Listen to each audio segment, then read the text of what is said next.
Baik, terima kasih atas konfirmasinya, Pak. Bismillahirrahmanirrahim. Assalamualaikum warahmatullahi wabarakatuh. Waalaikumsalam warahmatullahi.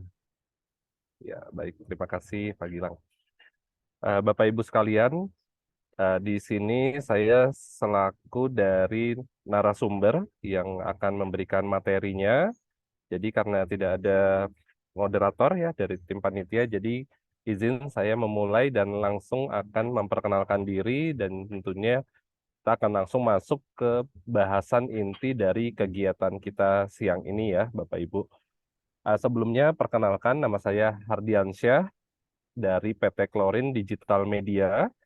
Biasanya saya dipanggilnya Kang Hardi ya. Jadi eh, Bapak Ibu boleh panggil saya Kang Hardi saja ya, cukup Kang Hardi karena saya tinggalnya di Kota Bandung ya. Kemudian kalau saya lihat di sini dari wajah-wajahnya justru yang dominan hadir Bapak Ibu gurunya ya. Betul ya? Kalau Betul. betul ya. Oke, kalau boleh tahu anak-anaknya kemana Ibu? Apakah ada yang ikut?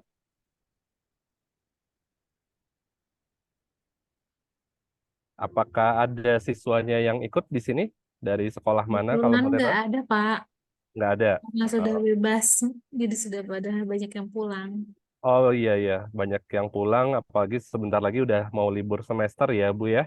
Iya, betul. Betul, oke, nggak apa-apa ya. Baik, karena di sini kebanyakannya Bapak Ibu, jadi saya izin panggil Bapak Ibu saja dan saya apresiasi luar biasa Bapak Ibu yang masih berkesempatan ya dan meluangkan waktunya nih Bapak Ibu semuanya hadir di kesempatan kali ini. Luar biasa sih ya, saya kasih aplaus ya yang sangat meriah gitu ya. Eh, jadi kegiatan kita siang hari ini terkait dengan technopreneur ya. Saya kebetulan sebagai foundernya, sebagai pemilik usahanya yang sebetulnya memulai usaha itu eh, sebetulnya sangat-sangat perlu perjuangan yang sangat luar biasa ya.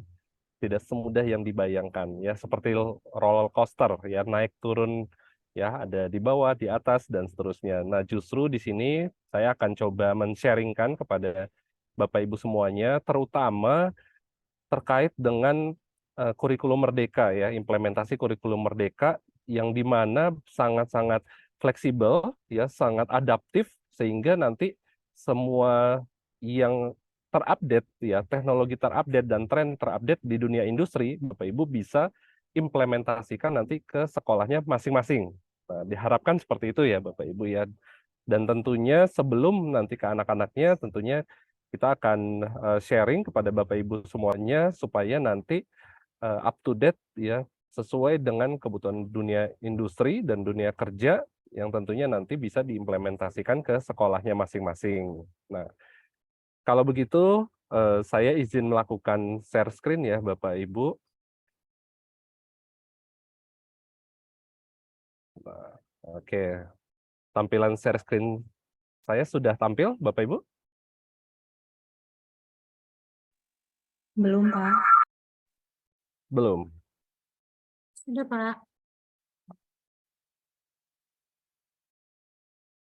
Coba ya, diulangi lagi ya.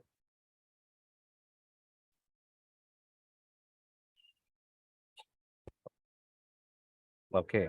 Nah, sudah terlihat? Sudah. Sudah, Pak. Baik, baik. Terima kasih, Pak. Yang pertama, terkait dengan waktu, kita akan batasi maksimal jam 14.30 ya, Bapak Ibu ya. Jadi sebelum asar kita insya Allah sudah selesai. Nah, kemudian di sini saya berkesempatan untuk sharing. Kebetulan, alhamdulillahnya PT Klorin Digital Media sudah bekerja sama dengan Dinas Provinsi Jawa Barat dan juga dengan beberapa sekolah ya SMK di Bandung, di Jabodetabek ya, dan mungkin sampai ke luar pulau juga untuk sharing dan berbagi ilmu terkait khususnya dengan dunia digital marketing ya. Di sini saya memperkenalkan diri bahwa saya sebagai seorang entrepreneur, sebagai digital marketing certified juga, sebagai asesor, tim asesor, dan juga sebagai instruktur yang berfokusnya di bidang digital marketing. Nah, jadi di sini mudah-mudahan Bapak Ibu semuanya bisa mendapatkan hal baru ya, dan yang nanti bisa diterapkan di sekolah Bapak Ibu, khususnya untuk mengembangkan ya siswa yang bergabung di program SPW ya, Sekolah Pencetak Wirausaha. Nah, sesuai dengan agendanya kita, kita akan melaksanakan kegiatan Technopreneur ini selama 5 hari. Ya, jadi dari hari Senin sampai hari Jumat. Nah, di mana nanti materinya itu terkait dengan digital marketing ya, atau bisnis model. Ini hari pertama. Kemudian nanti kita akan fokus pembahasannya ke sosial media marketing, kemudian membahas mengenai copywriting, content marketing, dan Google My Business. Nah, kira-kira materinya nanti akan seperti ini, supaya nanti kita akan mendapatkan gambaran program yang akan kita laksanakan. Ya.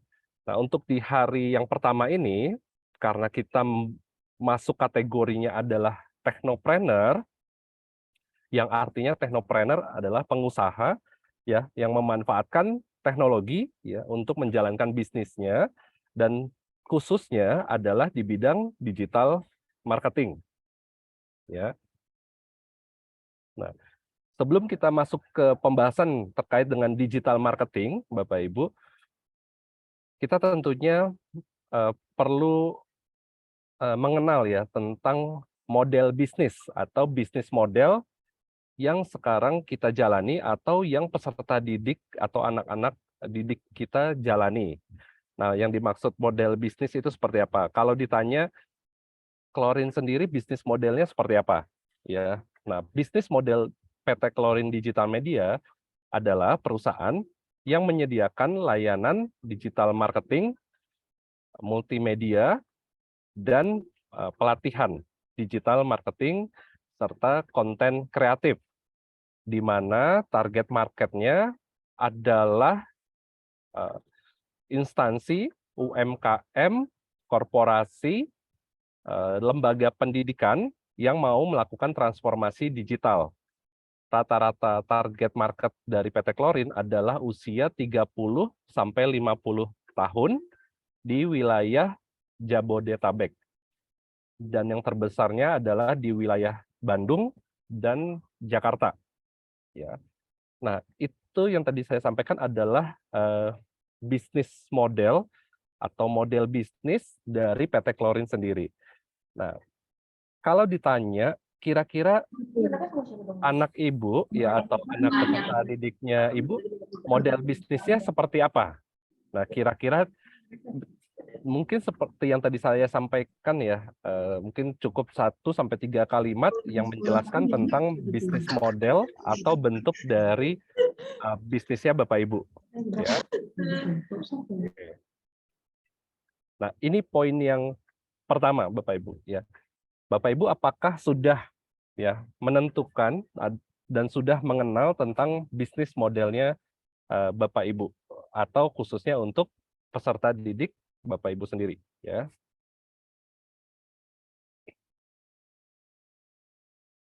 Nah, kemudian ada pertanyaan yang tentunya ini menjadi pertanyaan umum, tapi ini menjadi pertanyaan utama sebetulnya ya untuk siswa-siswanya kita, bagaimana bisnis itu dikenal, berkembang, dan bertahan.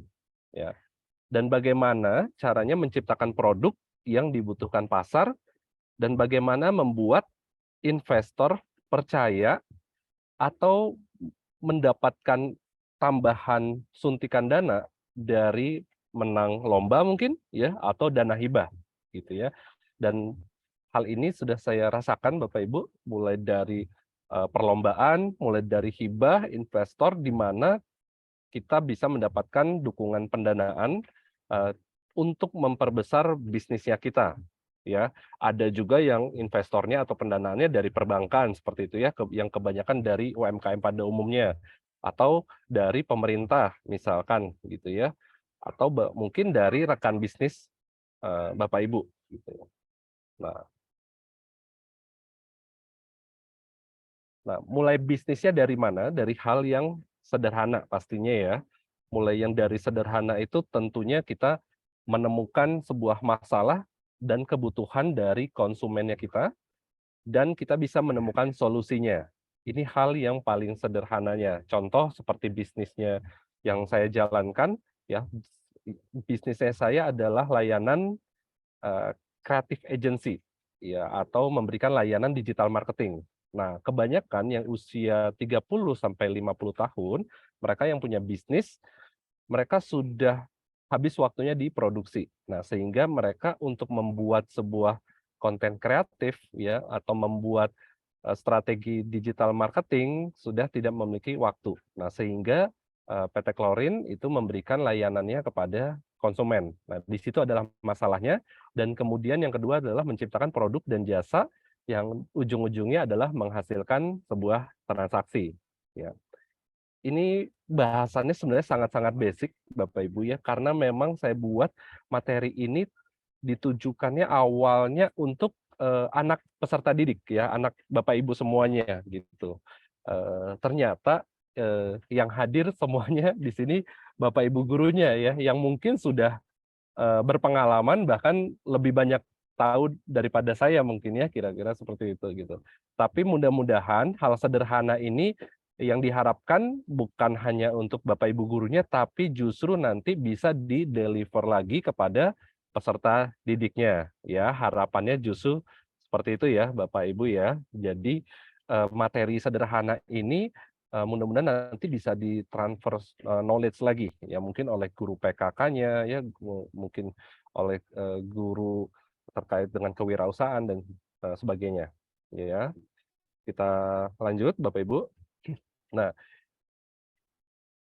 eh, kita bayangkan bahwa ya peserta didik ya atau anak-anak binaan kita, bagaimana caranya mereka bisa mendapatkan deal pertamanya.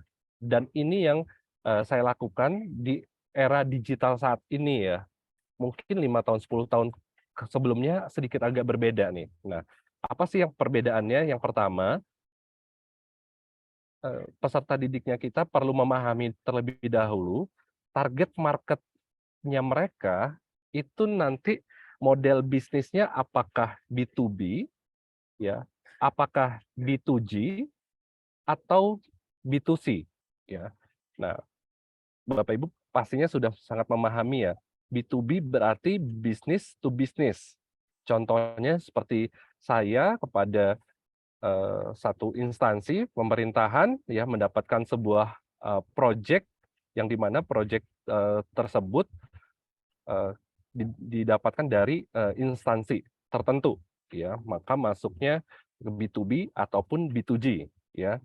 Atau saya mendapatkan klien dari pengusaha-pengusaha ya, atau dari komunitas bisnis, dari UMKM ya. Itu masuknya B2B, dan kalau ke pemerintah berarti B2G. Nah, ataukah justru kita langsung ke customer-nya kita, ke user yang sifatnya retail atau pembeliannya mereka order satuan ya, bukan grosir, bukan keagenan. Nah, anak-anak nanti perlu memahami dia nanti mau masuk segmen yang mana, karena nanti perlakuannya akan berbeda, karena nanti revenue pemasukannya akan berbeda juga, termin pembayaran yang berbeda, dan skema kerjasamanya juga berbeda. Nah, contoh kasus nih ya, kalau saya biasanya dengan B2G atau B2B itu proyeknya bisa 1 tahun 1 kali gitu ya, atau paling banyak itu selama 1 tahun dapat proyek dari mereka bisa 3 kali gitu. Tapi 3 kalinya yang besar-besar, kira-kira seperti itu ya. Nah, ada juga rekan-rekan saya, klien-kliennya kami yang bisnisnya dia bisnis bergerak di bidang fashion dan kosmetik, yang mereka hampir setiap hari itu melakukan penjualan atau transaksi. Berarti mereka memilih yang namanya B2C gitu ya. Dan ini nanti strategi digital marketingnya akan sedikit berbeda ya, dari sisi konten dan dari sisi penggunaan platform. Nah, justru itu kenapa saya menjelaskan terlebih dahulu tentang proses model bisnisnya. Nanti secara teknisnya itu akan masuk nanti di hari kedua, ketiga, sampai hari kelima ya. Dan ini adalah menjadi hal basicnya. Nah, kemudian yang kedua tentunya kita membuat sebuah proposal atau display. Nah, beruntungnya saat ini untuk display sebuah produk itu tidak harus kita membuka toko terlebih dahulu ya. Mungkin sebelum-sebelumnya orang-orang tuanya kita mungkin membuka usaha, mereka harus menyewa ruko terlebih dahulu ya. Tapi berbeda dengan kondisi sekarang, kita modal dengan foto produk, kemudian kita posting di sosial media atau di platform website, itu sudah menjadi sebuah display atau katalog produk ya. Kemudian kita tentunya membuat sebuah SOP bagaimana cara order, produksi, skema pembayaran dan seterusnya ya. Kemudian yang ketiga, kita membuat sebuah portofolio atau pilot project atau sampel produk. Nah, ini di mana siswa atau peserta didik benar-benar baru memulai usahanya dan mereka mulai memperkenalkan bisnisnya kepada rekan-rekannya dengan cara memberikan sampel produk, ya, membuat portofolio atau membuat sebuah pilot project. Jadi mereka mengumpulkan testimoni-testimoni terlebih dahulu, meskipun misalkan di situ kita harus memberikan sebuah hadiah, ya, atau bahkan kita memberikan itu secara gratis gitu. Tapi kita sudah mendapatkan testimoni, kita sudah mendapatkan klien, nah sehingga di sana kepercayaan konsumen yang lainnya meningkat, kira-kira seperti itu. Kemudian yang keempat, kita membangun relevansi dan solusi, ya, apakah produk kita benar-benar cocok ya dengan sesuai dengan target marketnya kita, gitu, kira-kira seperti itu. Dan yang kelima, kita melakukan deal project, remarketing, artinya kita menjual dengan konsumen yang sama dan melakukan recurring order. Oke. Nah, ini salah satu contoh dari klien kami, Bapak Ibu. Jadi awalnya ya produsen ini ya saya sebut ini namanya Alif ya. Bapak Alif ini awalnya menjual produk miniatur bambu ya karena memang dia produksian bahan bakunya adalah bambu. Nah, contohnya seperti anyaman ya, kursi dari bahan bambu, meja dan sejenisnya. Ternyata di kebutuhan pasar ya karena memang kita memanfaatkan digital marketing bukan lagi berdasarkan coverage area gitu ya, tapi sudah eee, bisa dijangkau di berbagai daerah, maka kebutuhannya semakin meluas ya. Ternyata ada kebutuhan yang lainnya ya, dengan kreativitasan akhirnya muncul produk eee, pesanan order mug dan tumbler dengan bahan bambu tadi ya. Kemudian dari bahan bambu tadi bahkan bisa dijadikan pulpen berbahan bambu, ya, jam tangan, ya, sampai ke produk-produk yang lainnya dengan berbahan bambu tadi. Atau kalau sekarang ini disebutnya seperti local pride ya. Jadi ada berbahan lokal di Indonesia tapi bisa dibuat berbagai macam produk, kira-kira seperti itu. Nah, dengan adanya kebutuhan pasar ini, kita tidak bisa memaksakan apa yang kita suka ya, tapi justru kita harus beradaptasi dengan apa yang konsumen suka. Nah, ini sebuah mindset yang dari anak-anak ya, mumpung masih sekolah, mereka bisa memiliki mindset bahwa eee, kebutuhan pasar itu dinamis dan mereka juga bisa menganalisa dan beradaptasi dengan kebutuhan market tadi, ya. Next. Nah, kemudian ini juga salah satu case ya Bapak Ibu, bagaimana kita bisa menjaga kualitas produk dan juga bisa beradaptasi dengan konsumen, tapi tetap pada inti dari bisnisnya kita. Contoh case nih Bapak Ibu, jadi berawal ya yang hanya memproduksi sebuah pakaian ya dari sebuah rumah produksi konveksi yang awalnya ke kaos dan kemeja saja. Ternyata saat pandemi kemarin, mereka omsetnya sangat-sangat turun drastis, ya, tapi tidak meninggalkan bisnis utama di bidang konveksinya. Akhirnya menyesuaikan dengan kebutuhan market, mereka mengerjakan proyek APD, ya, dan luar biasa omsetnya cukup besar waktu mengerjakan proyek APD tersebut, ya. Kemudian berkembang lagi karena masih di bisnis fashion, rumah produksi tersebut bisa mensuplai kebutuhan-kebutuhan yang lainnya seperti fashion ke sepatu dan yang lainnya, ya. Bisa buat jaket dan produk-produk yang lainnya. Ya, artinya produk tersebut tidak hanya di satu produk, tapi bisa dikembangkan ke produk-produk yang lainnya juga, ya. Contoh case-nya juga di layanan yang perusahaan saya jalankan, awalnya perusahaan yang saya jalankan ini adalah melayani jasa desain, ya, jasa desain saja, jasa desain untuk sosial media. Kemudian berkembang jadi jasa sosial media manajemen. Kemudian setelah kliennya lumayan makin bertambah, akhirnya membuka jasa pembuatan video editing. Ya, dari jasa video editing, sekarang mengikuti trennya lagi, membuka jasa host live TikTok, gitu ya, jasa konten kreator, jasa review produk. Ya, akhirnya punya banyak layanan-layanan bisnis yang bisa dikembangkan terus-menerus dari sebuah produk yang awalnya hanya menyediakan jasa desain saja, ya. Kira-kira seperti itu. Next. Nah, dan yang ketiga tentunya ini bagi kita mungkin ya Bapak Ibu, ini mungkin sudah hal biasa dalam menghadapi sebuah komplain ya. Tapi buat anak-anak remaja ya, anak-anak didik kita, mereka kadang tidak menerima kenyataan ya. Kenyataan dalam artian hidup tuh seakan-akan harus sempurna gitu. Padahal ternyata di dalam dunia bisnis, kemauan dan kemampuan memperbaiki bisnisnya itu sangat-sangat penting, terutama bagaimana mereka menghadapi dan menjawab sebuah komplain.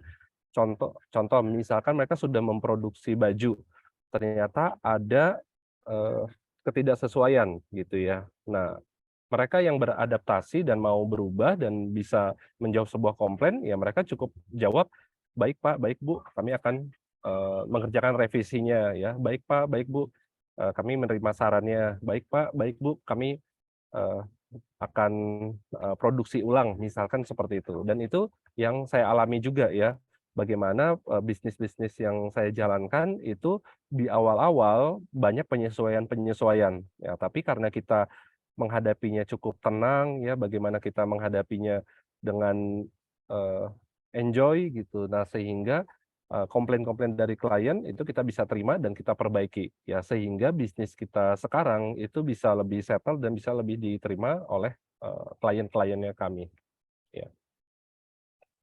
Nah, kemudian Bapak Ibu sebelum masuk ke pembahasan khusus tentang teknopreneurnya atau digital marketingnya, mungkin ini saya sedikit memberikan gambaran bahwa proses ekosistem yang sedang kami bangun saat ini, ya, ekosistem yang sedang kami bangun saat ini di Klorin Digital Media ini, eee, konsep konsepnya adalah education to business, ya. Education to business itu artinya mulainya dari edukasi atau dari SMK, ya, di mana kami mendampingi sekolah-sekolah yang bekerja sama dengan PT Klorin untuk meriset produk, meriset marketnya, kemudian kita upgrading ya, mulai dari guru, siswanya untuk mempelajari digital marketing, yang kemudian nanti akan menjadi sebuah eee, project ya, di mana project tersebut diimplementasikan atau memanfaatkan jadwal-jadwal di Teaching Factory atau di TEVA gitu ya. Bahkan kalau yang sekolah negeri itu sudah masuk ke BLUD-nya ya, bahkan juga beberapa sekolah swasta sudah memiliki unit-unit bisnisnya atau bisnis center-nya ya.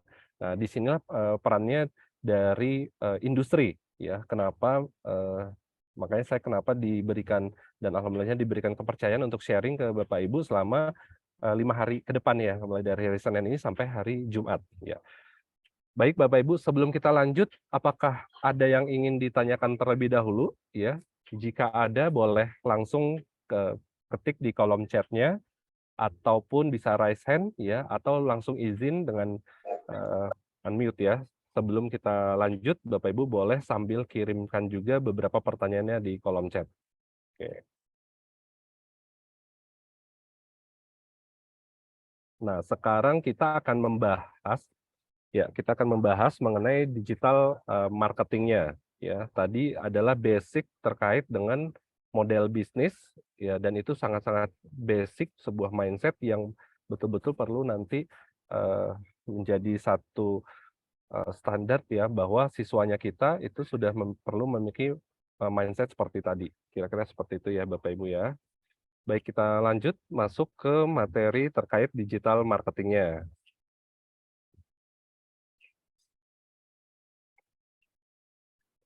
Oke, Ini pertanyaan yang sangat basic Bapak Ibu, tapi hampir banyak yang salah juga ya gitu ya. Nah, ini perbedaan nih antara internet marketing versus digital marketing gitu ya. Apa perbedaannya? Ya, serupa tapi tak sama gitu ya. Ini karena mungkin kita via Zoom, jadi saya nggak bisa langsung menyodorkan mic ya. Kalau offline bisa langsung nyodorin mic gitu ya. Nah, tapi karena online, kira-kira Bapak Ibu apa nih di benaknya Bapak Ibu perbedaan antara internet marketing dan digital marketing?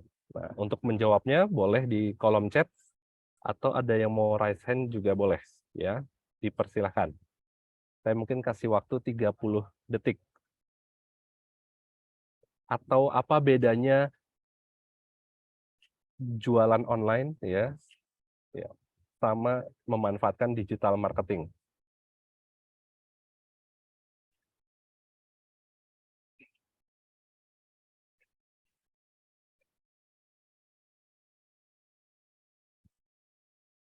Oke, saya bantu kasih sedikit gambaran ya Bapak Ibu. Jadi untuk internet marketing, saya mungkin kasih case ya.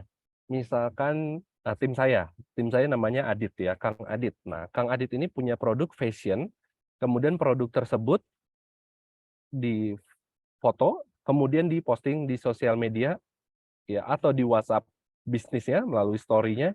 Kemudian ada yang melakukan transaksi, pembelian, lalu pengiriman barang.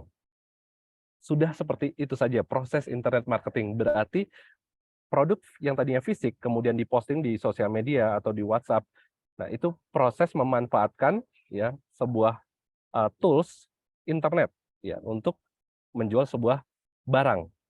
Hanya sebatas itu saja Bapak Ibu. Jadi internet marketing. Jadi memanfaatkan yang tadinya awalnya dia mungkin jualan secara offline, maka memaksimalkan tools internet untuk jualan online-nya.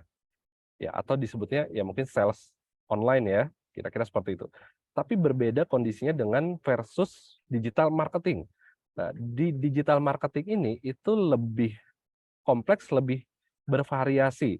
Ternyata di digital marketing itu sendiri ada 27 profesi baru ya di bidang digital marketing itu sendiri.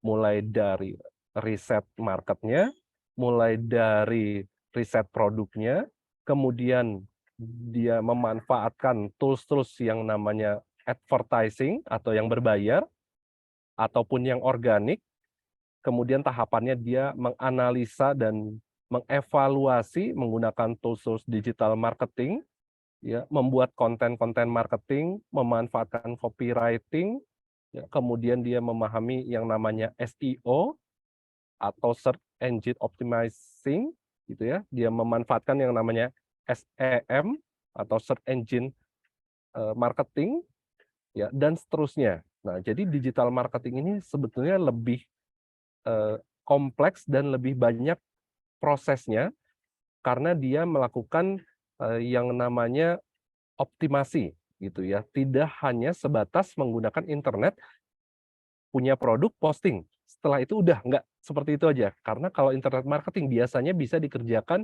oleh satu orang.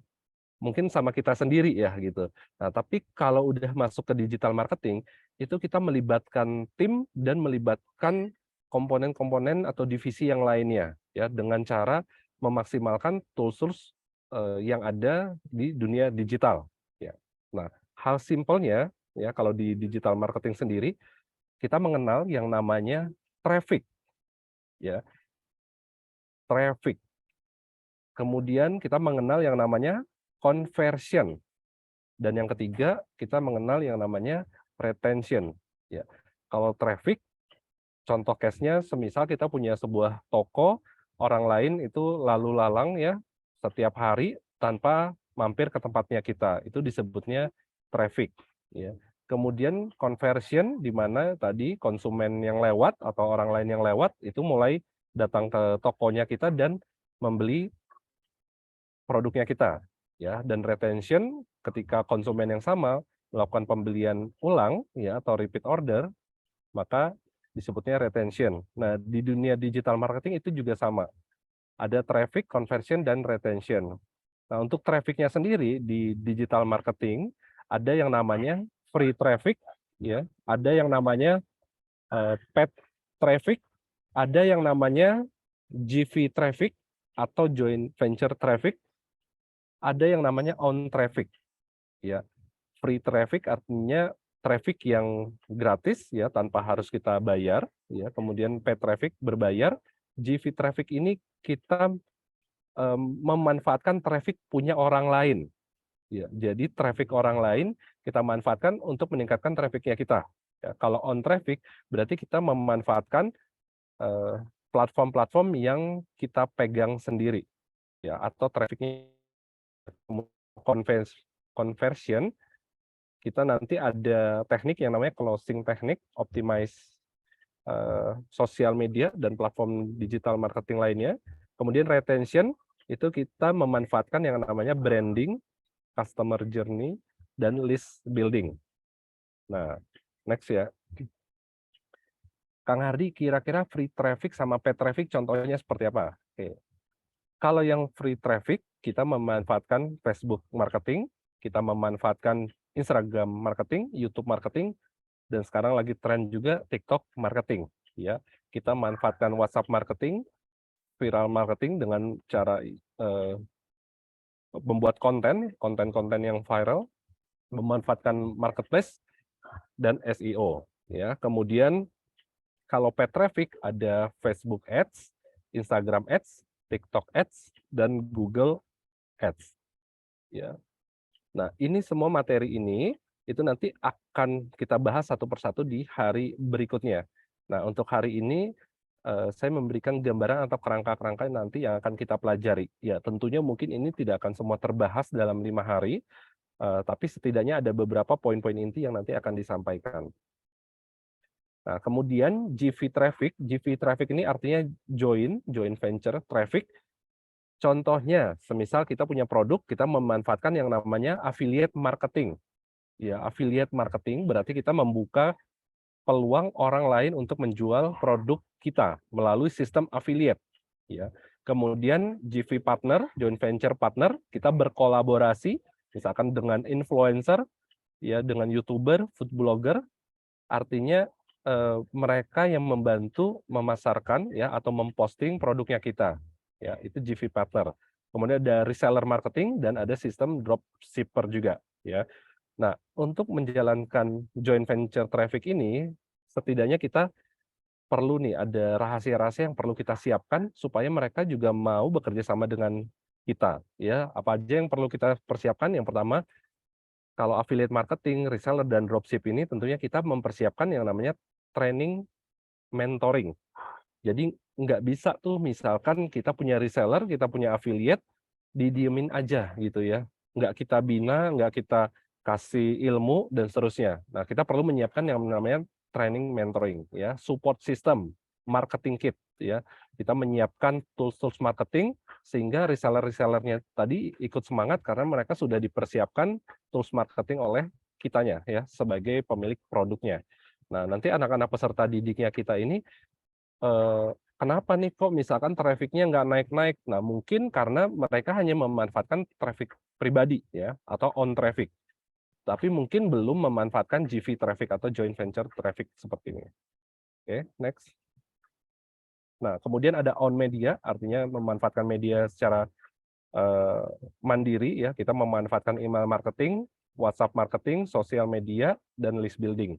Nah, rahasianya adalah kalau kita hanya memanfaatkan media sendiri, ya kita perlu banyak membuat satu event-event atau giveaway, ya, atau hadiah-hadiah yang memang bisa menarik perhatian dari marketnya kita, ya, atau membuat sebuah promo dan seterusnya. Nah, goals dari conversion ini adalah untuk membuat calon pembeli mau melakukan pembelian dengan mencoba produknya kita, ya. Mungkin kita mengenal yang namanya cold market, warm market, dan hot, ya. Cold, warm, hot market.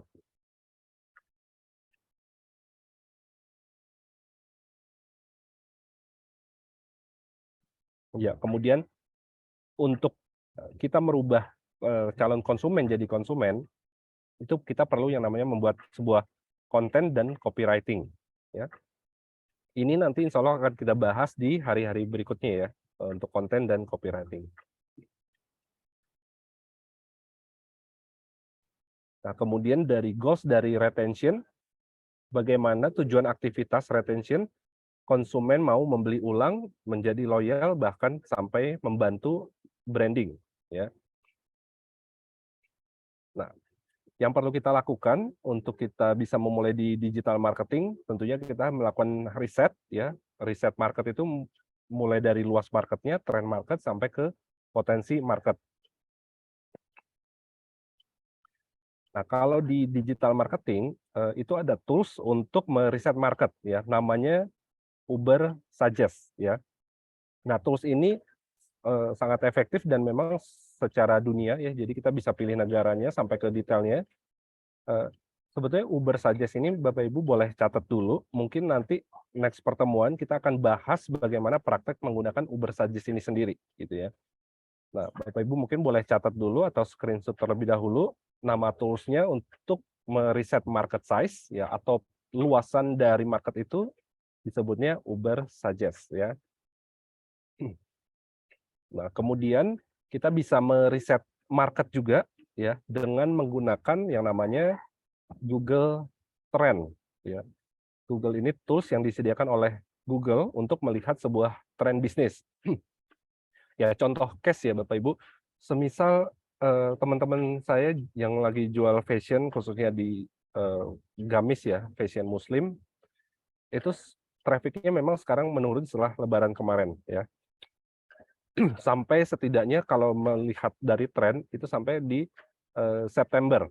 Jadi ini riset dari tahun-tahun sebelumnya sampai September, masih cooling down dan mulai lagi naik itu dari September ke Desember dan tahun depannya lagi, ya. Nah, ini menggunakan yang namanya tools namanya Google Trend, ya.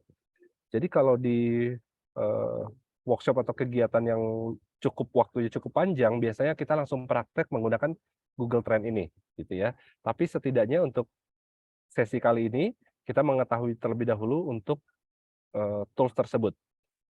Ya.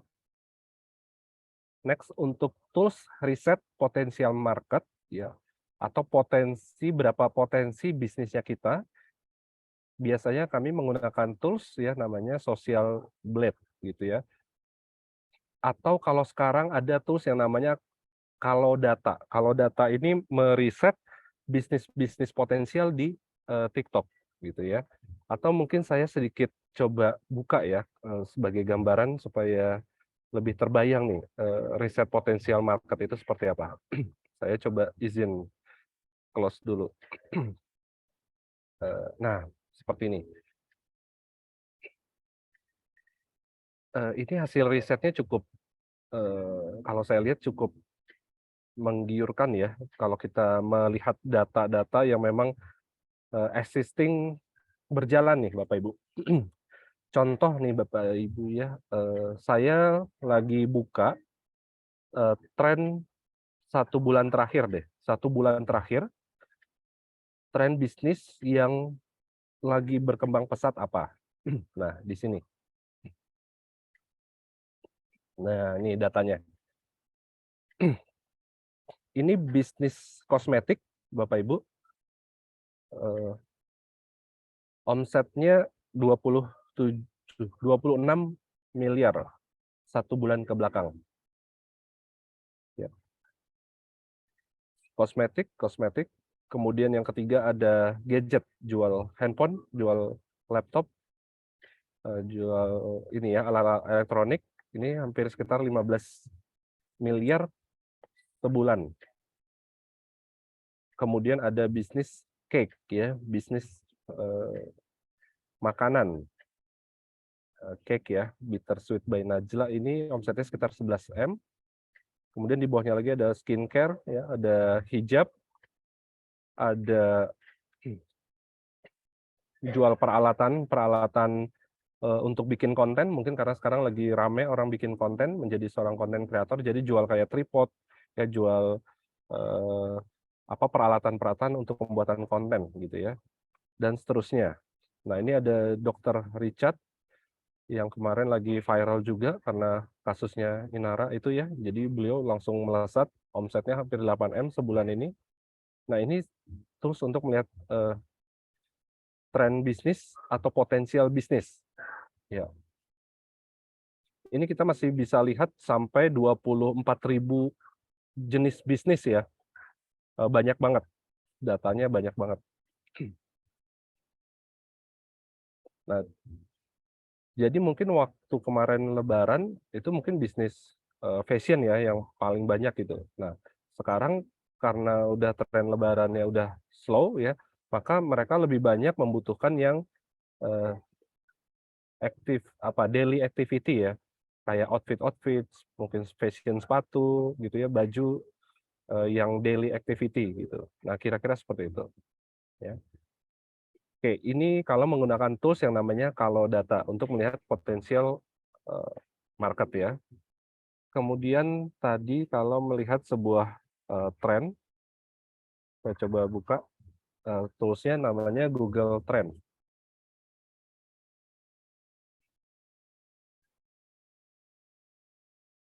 Nah, ini namanya googletrend.co.id. Bapak Ibu boleh screenshot atau boleh catat dan boleh mencobanya juga.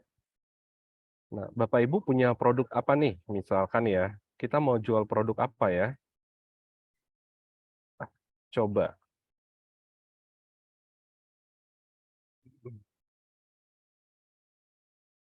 Kita masuk ke fashion ya.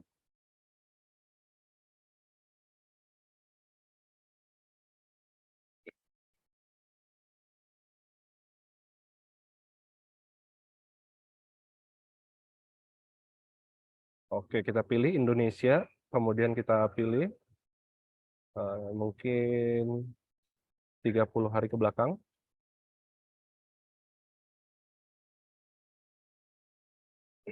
Atau 3 bulan ke belakang ya. Oke.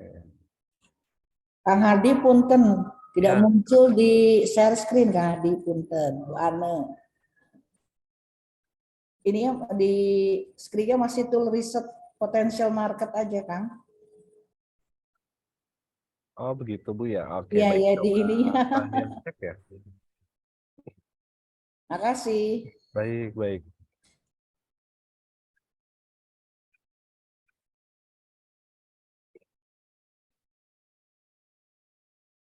Berarti kalau begitu saya coba ulang ya. Aduh, kasihan. Berarti yang tadi nggak kelihatan. Berarti saya ulang izin ya Bapak Ibu. Oke. Nah, mudah-mudahan ini kelihatan ya. Nah, jadi ini tools untuk melihat potensial market. Yang kebetulan ini adalah tools untuk meriset bisnis-bisnis yang lagi berkembang di TikTok. Ya, nah ini Bapak Ibu bisa lihat. Ini nomor 1 yang paling atasnya. Ini bisnisnya bisnis skincare, omsetnya 26 miliar 1 bulan ya, 1 bulan ke belakang ini. Ya. Kemudian yang ketiga ini jual gadget ya, gadget seperti handphone, laptop, TV dan seterusnya sekitar 15 miliar 1 bulan. Kemudian di urutan keempatnya ada cake ya, 11 miliar. Nah, yang menariknya ini omset yang tercipta hanya dari satu platform yang namanya TikTok ya. Karena memang TikTok sekarang lagi tren banget dan memang awalnya TikTok itu nggak memiliki fitur untuk belanja ya, awal-awalnya itu. Dan sekarang platform TikTok ini sudah memiliki keranjang kuning atau disebutnya TikTok Commerce yang dimana kita bisa melakukan transaksi online dan yang cukup mengkagetkan kita tuh bisa sampai meriset omset penjualan setiap harinya, setiap bulannya, setiap tahunnya di tools ini. Ya, nah kemudian kalau ke bawah lagi ada bisnis hijab ya atau pasmina dan seterusnya. Jadi 10 besarnya ini rata-rata di fashion, di skincare dan makanan. Nah, kemudian kalau kita melihat lagi data-data yang lainnya, itu sangat banyak Bapak Ibu. Di sini tuh ada 24.000 data di mana kita bisa melihat sebuah tren market gitu ya. Mulai dari omsetnya, mulai dari kategori bisnisnya, kemudian bahkan sampai ke konten apa yang lagi viral khususnya di platform ini gitu ya. Misalkan kita bisa melihat nih, kan banyak juga ya anak-anak muda itu ya khususnya mungkin peserta didiknya kita, mereka bingung bagaimana caranya membuat konten. Nah, di sini sebetulnya kita bisa melihat referensi-referensi konten yang lagi viral dan lagi banyak ditonton. Contoh seperti ini, yang nonton ada 4 juta view, ada 1 juta view, ada 200.000 view, ya, puluhan ribu. Nah, kontennya seperti apa? Ini kita tinggal klik dan kita bisa melihat referensi konten tersebut, gitu ya. Bahkan kalau misalkan kita mau mencari nih reseller atau kita mau mencari influencer yang mau kita ajak kerjasama, itu bisa. Kita bisa melihat di menu kreator. Nah, di menu kreator ini kita bisa melihat banyak konten kreator yang bisa kita ajak kerjasama. Nah, seperti prinsipnya yang tadi di awal, bahwa traffic itu bukan hanya memanfaatkan traffic yang ada di platformnya kita sendiri aja, tapi kita bisa memanfaatkan affiliate marketing, reseller, dropship, ataupun para influencer-influencer. Ya, kita ajak kerjasama dengan cara kita bisa memberikan sampel produk, ataupun kita membayar sejumlah uang, ya nanti kita tinggal tanya rate card-nya berapa, kemudian kita bayar dan nanti mereka akan mereview produknya kita. Nah, itu di situ kita bisa melihat banyak database gitu ya. Di sini aja hampir 30 ribuan ya database di mana kita bisa meriset market di dunia online seperti ini ya tanpa harus kita meeting offline kepada mereka secara langsung ya. Kira-kira fungsinya seperti itu untuk riset data ini ya. Kemudian saya lanjut lagi riset terkait dengan tren di mana tren ini kita bisa meriset dengan Google Trend ya Bapak Ibu. Bapak Ibu boleh save linknya atau screenshot ya atau catat linknya namanya trend.google.id ya. Saya bantu kirim juga ke kolom chat. Nah, sudah saya share ya Bapak Ibu, termasuk yang kalau data juga ya. Ini kalau data saya share juga. Nah, oke, sudah di share, Bapak Ibu bisa pakai. Ya. Nah, kita lanjut masuk ke Google Trend ya. Nah, Google Trend ini kita bisa melihat tren sebuah market ya, karena Google ini difungsikan bagi para konsumen untuk mencari produk-produk gitu ya, di mana mereka secara spesifik ya mencari sebuah produk, misalkan mereka mencari sebuah fashion gitu ya, misalkan kita spesifik ya, gamis Bandung misalkan gitu ya. Nah, kemudian kita masukkan gamis murah Bandung misalkan. Oke, nah dari data yang tampil di sini, ini kita bisa menggunakan 2 kata kunci ini ya, untuk nanti dimasukkan ke website-nya kita, gitu ya, ke website-nya kita maupun ke sosial media yang lainnya dengan 2 kata kunci yang ini, gitu ya.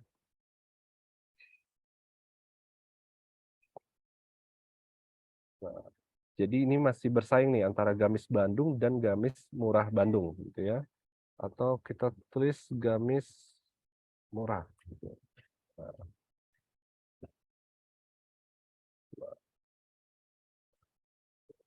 Nah, dari data ini kita bisa melihat ya trennya nih, gitu ya. Tren sampai di bulan kemarin ya, bulan kemarin itu waktu Lebaran ya masih sangat tinggi nih di April Mei ya.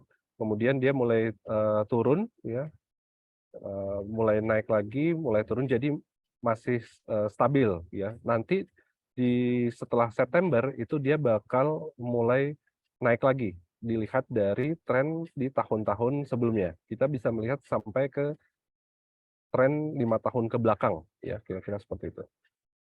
Ya. Bahkan kita bisa melihat juga kota-kota terbanyak yang mencari kata kunci ini ya, gamis Bandung atau gamis murah ini.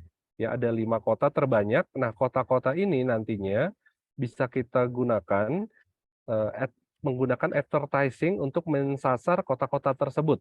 Ya, misalkan kita menggunakan Facebook Ads ya atau Instagram Ads atau TikTok Ads. Nah, maka kota-kota inilah yang kita pilih untuk kita sasar, di mana mereka yang paling banyak mencari kata kunci tersebut. Kira-kira seperti itu ya pemanfaatannya. Nah, mudah-mudahan sedikit terbayang ya Bapak Ibu.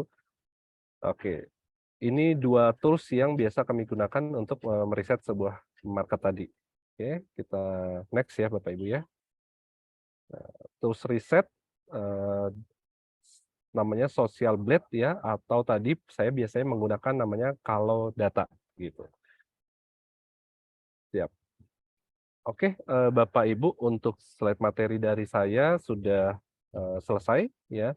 Kita akan buka diskusi atau tanya jawab ya, atau boleh juga menanggapi atau boleh juga sharing ya, karena alhamdulillahnya yang hadir di sini dominannya adalah Bapak Ibu gurunya ya. Jadi bisa sharing bagaimana mungkin pengalaman peserta didiknya yang ada di sekolah, bagaimana sekarang kondisi bisnisnya dan apa yang kira-kira perlu dikembangkan lagi ya.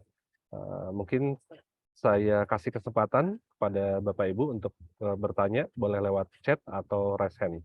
Ya, terima kasih.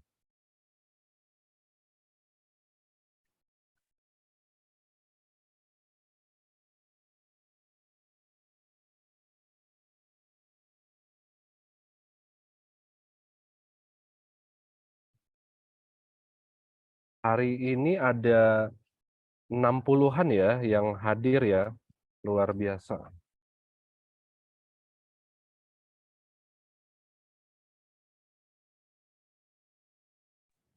Kang Hardi, boleh saya bicara Kang Hardi? Boleh Ibu, Ya, terima silakan. kasih sebelumnya Bapak Ibu kepada teman-teman guru PKK ataupun siswa. Jadi mulai hari Senin ini sampai dengan hari Jumat, itu Kang Hardi dari Klorin Digital Media itu akan memberikan materinya terkait digital marketing. Jadi saya ucapkan terima kasih Kang Hardi, saya pantau dari awal dan mudah-mudahan Bapak Ibu silahkan dimanfaatkan kesempatan ini untuk bertanya ya, karena ini materinya tadi juga saya sudah mengikuti sangat luar biasa. Sekali lagi terima kasih. Assalamualaikum warahmatullahi wabarakatuh. Waalaikumsalam. Baik Bu, terima kasih Bu sudah ikut juga nih dari awal sesi ya.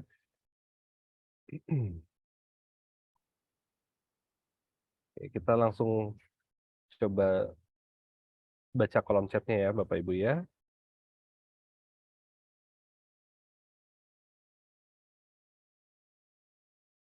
Oke, ada pertanyaan dari Ibu Wita Sari, SMKN 1 Bogor ya. Kang izin bertanya, di momen tahun ajaran baru ini ya, kami sedang open pre-order stiker nama custom ya. Kira-kira metode apa yang masuk di produk custom? Nah, oke. Nah, kira-kira menurut Bapak Ibu sosial media apa yang paling cocok ya? Ya. Baik Bu Ita ya, izin saya menjawab Bu. Oke. Jadi untuk yang pertama, stiker custom ini target marketnya tadi ya, secara bisnis kita target marketnya untuk siapa ya? Untuk ke government misalkan ya, atau B2B atau B2C ya. Nah, tapi kemungkinan misalkan kita ambil contoh ke B2C ya. B2C berarti business to customer secara langsung. Mungkin kita jual ke anak-anak ya, atau ke sekolah yang lainnya, atau ke masyarakat ya, atau mungkin ke orang tua siswa misalkan, kira-kira seperti itu ya. Nah, sosial medianya sendiri tergantung dari target marketnya ya. Contoh misalkan saya mensasar untuk anak-anak muda. Biasanya untuk awal, untuk branding, kita memang akan memanfaatkan dulu sosial media yang lagi tren khususnya untuk anak-anak muda ya. Semisal anak-anak muda itu usianya yang masuk menggunakan sosial media yang namanya Instagram atau ke TikTok gitu ya. Mungkin mereka yang usia-usia remaja mungkin ya, kebanyakan kalau menurut riset saya udah tidak menggunakan yang namanya Facebook lagi gitu ya. tapi mereka menggunakan Instagram dan ke TikTok gitu. Nah, di dua platform ini kita sudah bisa mulai pasang logonya, kemudian kita sudah bisa posting konten-kontennya di dalam sosial media tersebut, ya.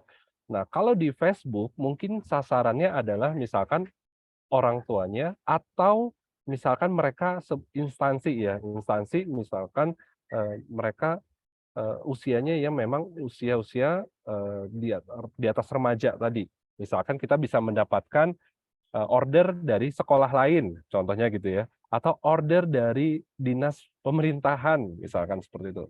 Ya, atau order dari sebuah komunitas, komunitas yang usianya sudah usia misalkan di atas 30 tahun gitu. Nah, jadi beda platform ini beda penggunanya ya. Kalau Facebook rata-rata penggunanya mungkin di atas 35 ke atas gitu ya. Nah, yang lebih sering digunakan ya kalau TikTok mungkin kebanyakan remaja ya, remaja mungkin sekolahan SMP ataupun bahkan sampai SD juga, kira-kira seperti itu. Jadi kita memanfaatkan semua sosial media tapi sesuai dengan target marketnya ya. Ya, gitu. Kira-kira seperti itu gitu Bapak Ibu. Ya, Bu Wita semoga menjawab ya. Jadi tergantung dengan target marketnya kita. Ya.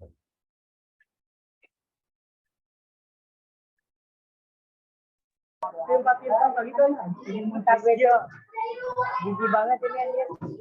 Ini awas-awasin wah.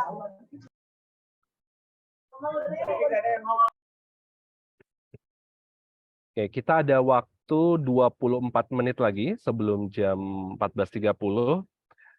Bapak Ibu ada yang boleh dan mau sharing nggak mengenai kondisi siswanya Bapak Ibu nih? Mungkin Bapak Ibu coba cerita, misalkan anak Bapak Ibu bisnisnya apa, ya, terus kondisinya seperti apa, dan mungkin kira-kira omsetnya berapa gitu ya, atau kendalanya apa gitu. Nah itu juga boleh dipersilahkan ya. Kayak kita buka sesi curhat aja nggak apa-apa ya, karena di sini kita bisa sambil konsultasi juga gitu ya. Mau yang baru mulai ataupun mungkin bahkan yang sudah beromset yang cukup lumayan. Nah, kira-kira langkah selanjutnya seperti apa? Jam berapa saja Kang yang efektif untuk melakukan posting? Ya, yang beda platform juga ya. Jadi sosial media ini kebanyakan digunakan pastinya di jam-jam prime time ya. Jam prime time itu di pagi ya, pagi jam 5 sampai jam 7, kemudian jam istirahat jam 11 sampai jam 1, kemudian sore jam pulang kerja Bapak Ibu jam 5 sampai jam 7, dan jam 9 sampai jam 10 malam gitu. Bahkan tim kami di PT Klorin ini kita kalau live TikTok itu ada yang jam 10 malam ke atas sampai jam 12 malam gitu ya. Itu jam-jam anak-anak muda itu banyak gabut kalau istilah sekarang itu ya. Mereka sambil tidur sambil scrolling TikTok, nggak sengaja lihat keranjang kuning akhirnya belanja, akhirnya order. Ordernya jam 10 sampai jam 12 gitu. Bahkan kemarin waktu Ramadan itu mereka live TikTok jam 12 malam sampai jam sahur. Di situ penjualannya juga lumayan ya. Karena ternyata jam-jam itu banyak anak-anak muda yang senang begadang, kira-kira kayak gitu ya. Nah, jadi jam-jamnya itu di jam prime time ya. Di jam 5 sampai jam 7 pagi, pas sholat subuh, sekarang orang udah sebentar-sebentar lihat WhatsApp, sebentar-sebentar lihat scrolling Instagram, meskipun setengah jam, 1 jam ya. Bahkan kalau lagi di mobil sambil ke sekolah, sambil ke kantor, mereka scrolling dulu. Nah, tiba-tiba mereka ada yang order saat itu juga. Bahkan kalau nggak order saat itu, mereka minimal simpan dulu, save dulu, nanti ordernya buat bulan depan gitu kan. Nah, kira-kira seperti itu ya. Oke, kita ada waktu 22 menit lagi. Mungkin beberapa guru boleh sedikit curhat dan cerita mengenai kondisi bisnis ya, anak-anaknya bagaimana proses pembelajaran PKK di sekolahnya gitu ya. Atau sekarang kan juga sudah transformasi ya, yang dulu jurusannya ada yang pemasaran aja, yang retail sekarang sudah bahkan sudah ada ke bisnis digital gitu ya. Jadi sudah berbasis digital dan teknologi.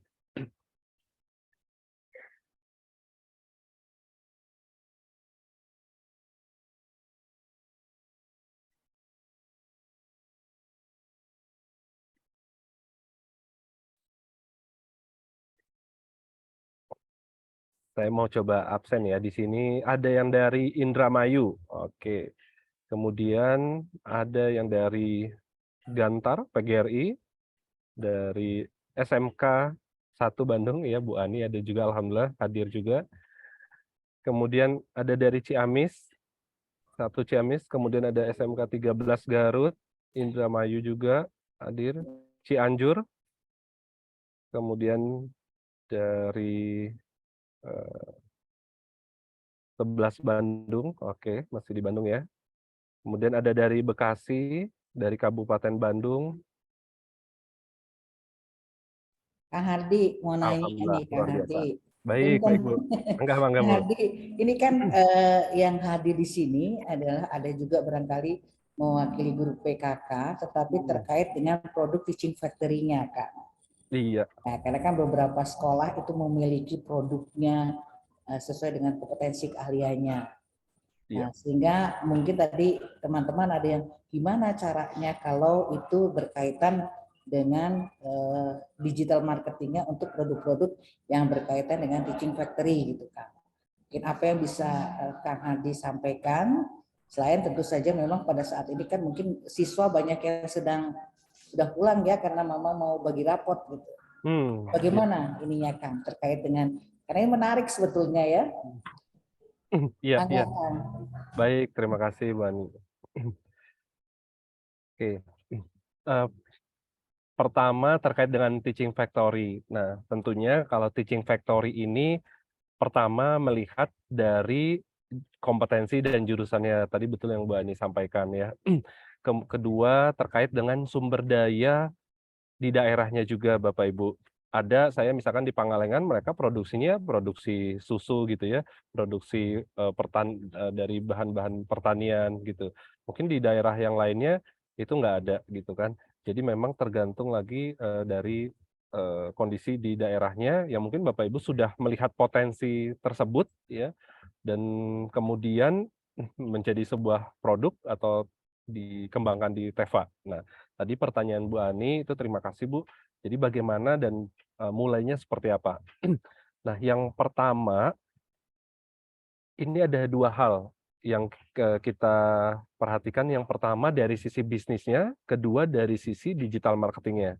Nah, kalau dari sisi bisnisnya, tentu poin-poin bisnis itu sendiri kita perlu lengkapi. Contoh pertama terkait dengan legalnya, kedua kemasannya, ketiga perizinannya ya, PIRT-nya ya, kemudian perizinan NIB-nya ya, bisnis kemasannya itu sendiri sampai ke produknya kalau makanan ya ke halalnya dan seterusnya.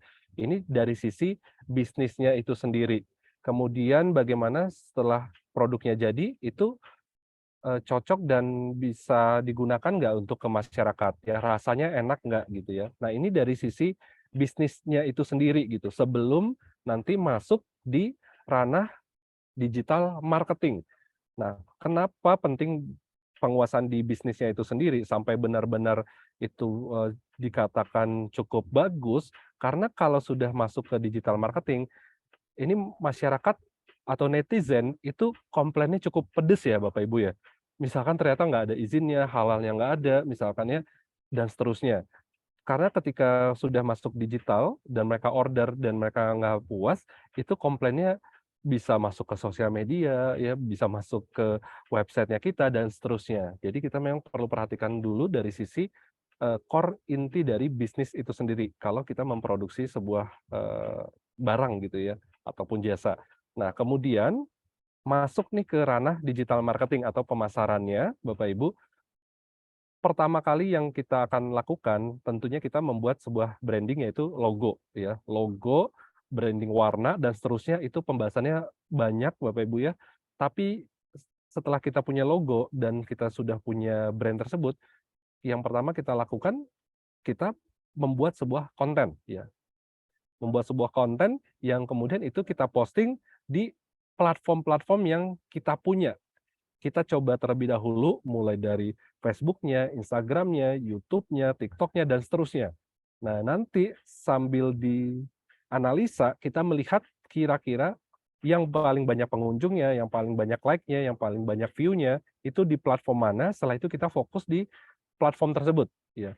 Contoh waktu saya mendampingi beberapa rekan bisnis juga yang baru memulai bisnis, kita mulai posting di berbagai platform sosial media gitu ya. Dari sana kita ketemu ternyata di Instagram dan TikTok yang paling efektif ya, karena target marketnya itu usia muda dan harganya masih di bawah 100.000. Maka kita memilih konten sosial media Instagram dan di TikTok. Fokus di sana karena mereka juga sudah melakukan dan menyediakan fasilitas untuk e-commerce-nya ya. Nah, tapi ada juga klien-klien yang nggak bisa jualan produknya di TikTok dan Instagram. Dia hanya memanfaatkan sosial media atau WhatsApp ya, WhatsApp marketing, WhatsApp story, menggunakan broadcasting, maka yang kita manfaatkan adalah WhatsApp-nya saja ya. Nah, kira-kira seperti itu proses untuk kita memulai dan mengembangkan Teva-nya. Nah, di samping itu tentunya Teva itu sendiri perlu pendampingan industrinya ya, kira-kira mungkin seperti itu ya, Bu Ana juga lebih banyak berpengalaman. Teva ini juga perlu ada standar dari industrinya karena kita seperti terpacu memiliki SOP-SOP yang sudah berjalan di industri. Ibaratnya kita tuh perlu mentor gitu ya dalam menjalankan sebuah bisnis, terutama terkait dengan QC ya, terkait dengan kualitas produk itu ya, dan tentunya ada penjadwalan-penjadwalan ya, kalau di SMK itu ada penjadwalan untuk pengembangan Teva ya atau project based learning-nya. Nah, itu perlu adanya kerjasama dan sinkronisasi dari sisi waktu, mulai dari kurikulumnya, mulai dari kesiswaannya, dan menurut saya sih sangat menarik ya, Bu Ana, ternyata sekarang ini SMK karena betul-betul E2B gitu, education to business ya. Jadi bagaimana kita dipacu di sekolah itu kita memiliki mindset bisnis. Nah, mungkin kira-kira seperti itu Bu Ana yang bisa kami jawab ya dari sisi industri ya gitu. Mudah-mudahan bisa menginspirasi buat Bapak Ibu yang lainnya juga. Mangga silahkan Bapak Ibu, saya bantu jadi moderator ya Kang Adi. Maka Iya Bu, Bapak tadi silakan ada yang barangkali ingin ditanyakan kepada Kang Hadi terkait dengan kewirausahaan, karena ini kan sangat menarik ya. Maka silakan Bapak Ibu. ya. Yang mau curhat dipersilahkan ya Bapak Ibu, siapa tahu ada yang mau cerita nih tentang kondisi di sekolahnya. Oke, saya mungkin izin 1 menit ya sambil mau ngecas juga.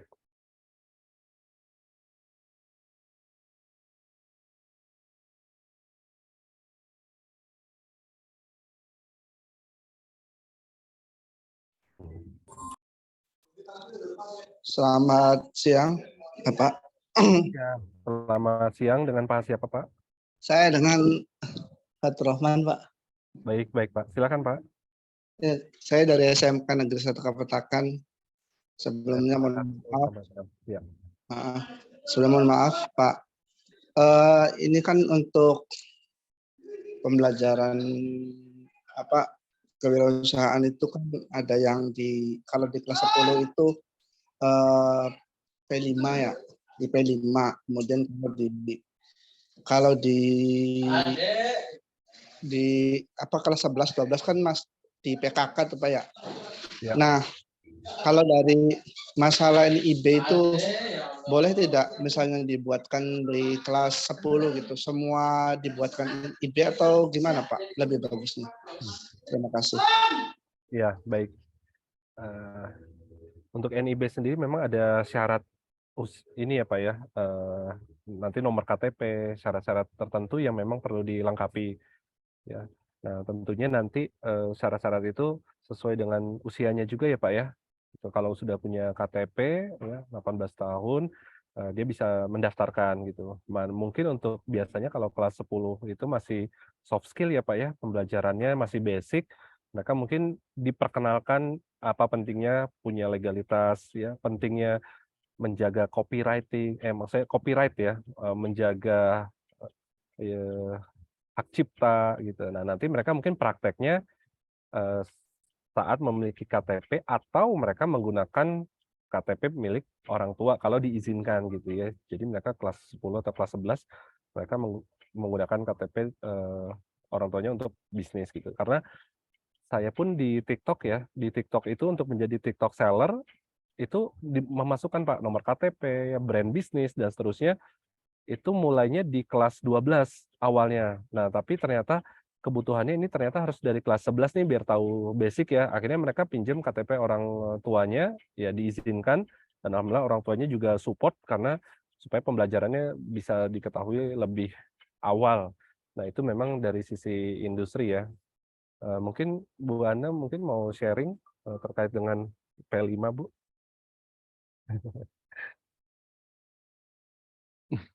Biar teman-teman aja Kak Hadi, ini Ya, kan buat guru. teman-teman. Iya, baik, siap, Bu. Bagaimana Nah, informasinya di sekolah gitu. iya gitu, betul. Jadi itu balik lagi ke kebijakan sekolah masing-masing ya Bapak Ibu ya, terkait dengan implementasi itu. Tapi memang biasanya kami berkoordinasi ya dengan kurikulum juga, pembelajaran tersebut bisa dimasukkan di kelas berapa gitu. Biasanya kalau untuk kelas 10 kan masih soft skill, jadi masih basic, tapi karena sekarang kurikulum merdeka, ada juga beberapa sekolah yang memang mau mencoba gitu dari sejak awal gitu ya, sejak dini. Tapi memang mungkin saja Kak Hadi, anak-anak di kelas 10 itu sudah ada yang punya usaha gitu kan. Mungkin mereka juga mulai dari SMP ya, ada yang membawa makanan. Ini contoh yang paling sederhana yang saya lihat ketika saya di sekolah begitu. Saya lihat misalnya anak-anak kelas 10 itu sudah biasa, dia tahu kalau katakanlah teman-temannya itu pulang sampai sore hari, terus dia bawa makanan untuk sarapannya gitu ya, yang sederhana lah. Makanan-makanan yang nasi kuning ataupun hal-hal yang bisa teman-teman gunakan ketika mereka mau ke kelas karena nggak sempat sarapan. Nah, itu mungkin jualannya seperti itu biasanya kalau kelas 10. Iya, iya betul betul. Ternyata ada yang seperti itu ya. Nah, mereka nanti dari sisi legalnya atau pengetahuan ya minimal setidaknya mereka bisa mulai lengkapi nih Bapak Ibu kayak dari sisi apa ya mungkin dari kebersihan makanan ya PRT-nya, halalnya dan seterusnya. Nah, itu mungkin bertahap ya Bapak Ibu nggak bisa langsung juga karena mungkin masih awal tapi setidaknya knowledge-nya sudah diberikan ya. Bisa jadi sih nggak menutup kemungkinan juga. Iya, dan cuma itulah kan sebabnya gini Kang Hadi, mungkin juga kepada teman-teman kita di Jawa Barat tuh punya namanya Sekolah Pencetak Wirausaha yang ini di dalamnya. Tapi di dalam ini adalah kegiatan EduFest gitu, Edu Vocational Java Festival.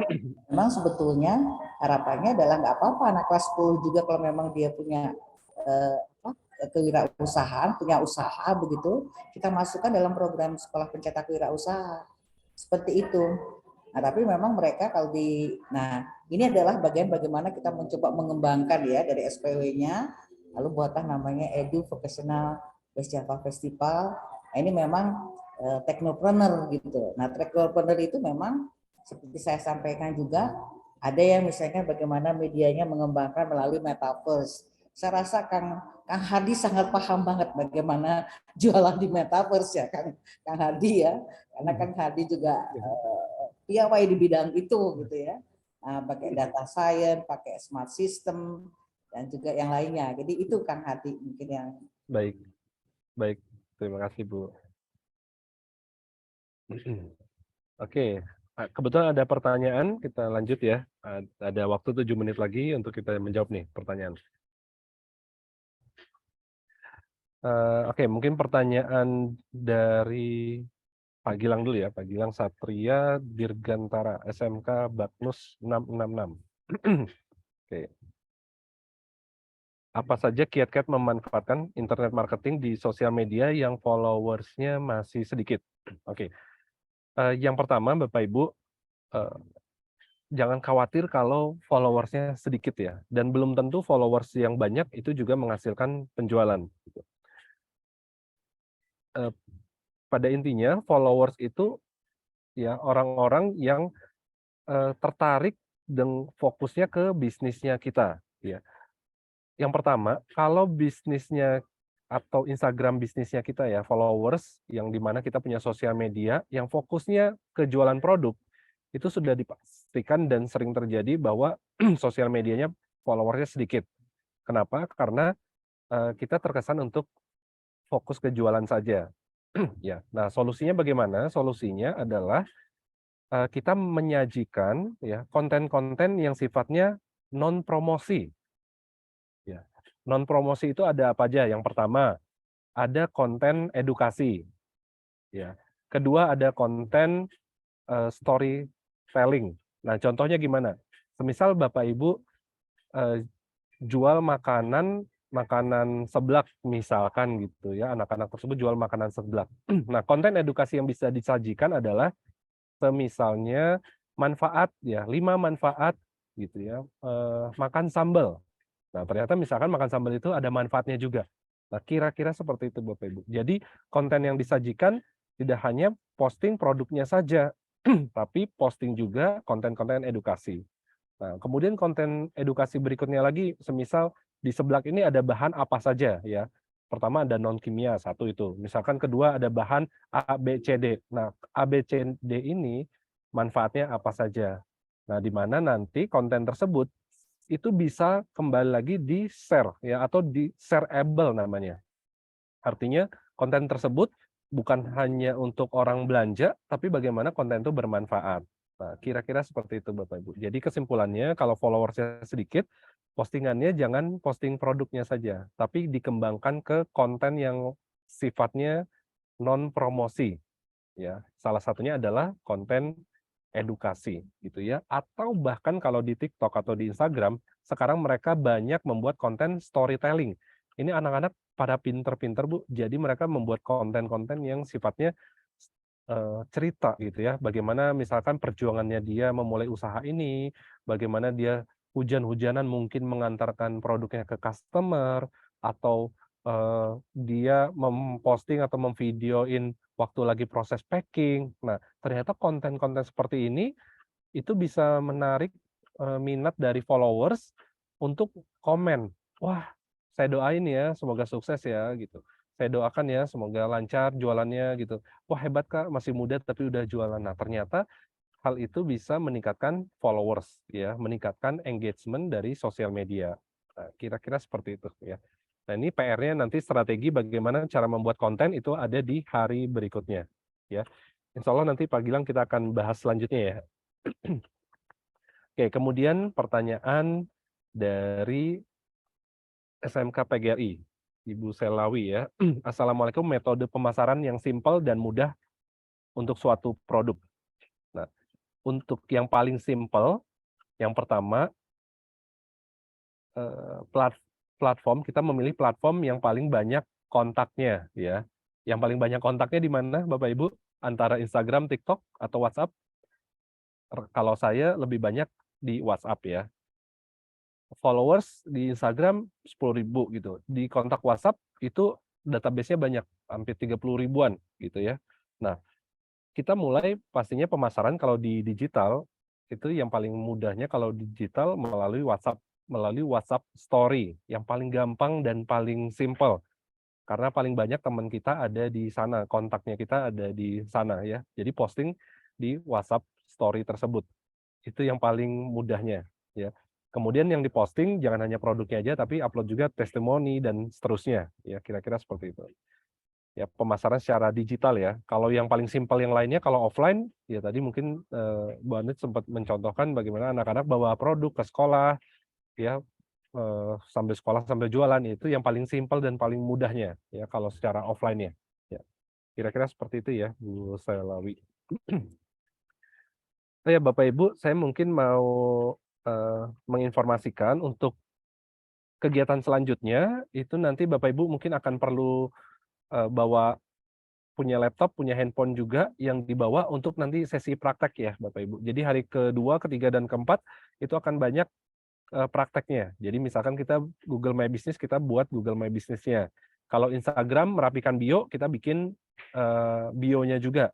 Buat konten, kita bikin kontennya. Nah, jadi di hari berikutnya, insya Allah nanti akan banyak sesi prakteknya. Ya. Dari SMK Al-Wafa. Bismillah Kang, apakah ada wadah atau tempat situs web lokal yang bagus dan ideal untuk menjual produk jasa atau aset digital? Ini jasa ya. Oke, situs web lokal ada beberapa ya. produk nggak harus ke luar negeri. Kebanyakan kalau produk jasa ya atau aset digital kebanyakan memang luar negeri ya, kayak Fiverr, kayak Shutterstock dan seterusnya. Nah, untuk di web lokal sendiri eh, ada beberapa, saya juga pernah order kok beberapa situs-situs, beberapa produk ya digital di situs-situs lokal gitu, dan cukup bagus juga sih hasilnya. Tapi saya lupa namanya ya. Nanti boleh DM aja ya atau japri ya situs yang pernah saya pakai gitu. Ada 3 situs kalau nggak salah. Itu situs untuk sebenarnya itu situs untuk jasa ya, jasa kayak desain, jasa copywriter, jasa pembuatan logo kebanyakan ya. Kalau aset digital kayak Fiverr atau Shutterstock saat ini sih belum ada yang bersaing banget. Ya, belum ada yang terkenal banget ya. Tapi nanti saya coba searching ya. Saya lupa namanya tuh. Ada yang website namanya commerce.com kalau nggak salah. Satu lagi itu eh, saya lupa namanya, nanti boleh DM ya. Nanti saya cari di Gmail ya kalau nggak salah. Ya Upwork ya kalau nggak salah Upwork itu betul. Saya pernah juga tuh order jasa di situ.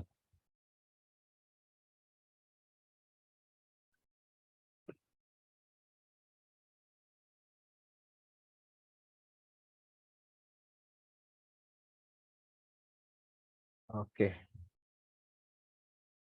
Eh,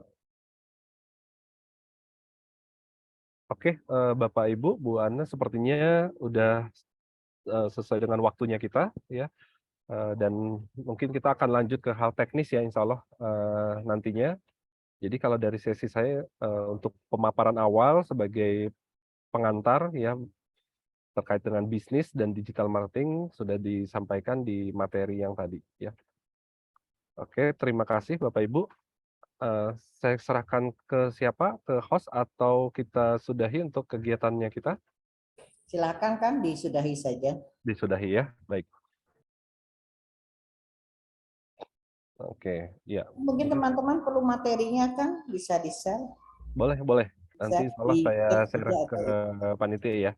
Ya. Baik. Ya Bapak Ibu mungkin ada di kolom chat sebagai reminder bahwa silakan untuk mengisi form kehadirannya ya untuk kegiatan kita hari ini ya. Ini ada dari Bu Sri ya yang bertanya ya. Mungkin saya jawab singkat ya Bu ya. Tipe konten media sosial terbaik seperti apa yang menghasilkan konversi terbaik? Kalau sekarang ya khususnya di TikTok itu storytelling ya, konten media sosial yang paling banyak konversi itu ke storytelling, konten-konten edukasi, storytelling, kemudian nanti ada call to action-nya diarahkan ke keranjang kuning, itu yang paling banyak. Gitu. Oke, nanti untuk detailnya insya Allah kita akan jelaskan di sesi selanjutnya. Baik Bapak Ibu, terima kasih atas waktunya dan mohon maaf apabila ada perkataan yang kurang berkenan ya. Terima kasih, sehat selalu Bapak Ibu semuanya. Wabillahi taufiq wal hidayah. Assalamualaikum warahmatullahi wabarakatuh. Waalaikumsalam. Waalaikumsalam warahmatullahi wabarakatuh. Terima kasih Ya. Kang Hadi. Sama-sama ya, mari ya, izin live ya Bapak Ibu.